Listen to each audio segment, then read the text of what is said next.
Өнөөдөр зам тээвэр аялал жуулчдын яам зам арчлалтын тоног төхөөрөмж шаардлагатай байгаа 4 аймагт шаардлагатай тоног төхөөрөмжийг нь хүлээлгэн өглөө. Энэ удаа Арханга, Булган, Хөвсгөл, Говьалтай зэрэг аймагуд зам арчлалтын бага уурын техник хэрэгсэлтэй болсон юм.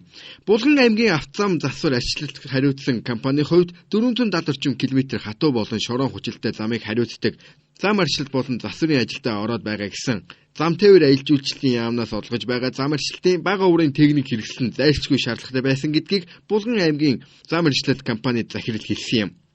За манай аймагт энэ автозам хяналт судалгааны төв зам тээвэр аялал жуулчлалын яамнаас чиргүүлийн гэрээ дээр мөн бас чиргүүлтэй усны явмкстай чирдэг трактортойгоо иж өрн тоног төхөөрөмж ирж байгаа.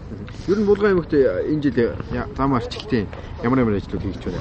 За нийтдээ манай Булган хазаа бол нийт 415 км улсын чанартай автозам хариуцдаг. За энэний нэг 30 орчим км нь асфальт уучлалтай, бус нь хайрга уучлалтай зам байдаг. За одоогийн байдлаар энэ жилийн ажил эхлээд 50% орчоод явж байгаа. 4 аймагт олгосон техник хэрэгслүүд нь Европ стандартаар урд хуршид угсрагдсан зам арчлалтын багаж төхөөрөмжүүд гэсэн. Энэ удаа 4 аймагт 200 орчим сая төгрөгийн багаж төхөөрөмжийг олгож байгаа гэдгээ салбар хариуцсан яамны сайд хэлж байсан юм.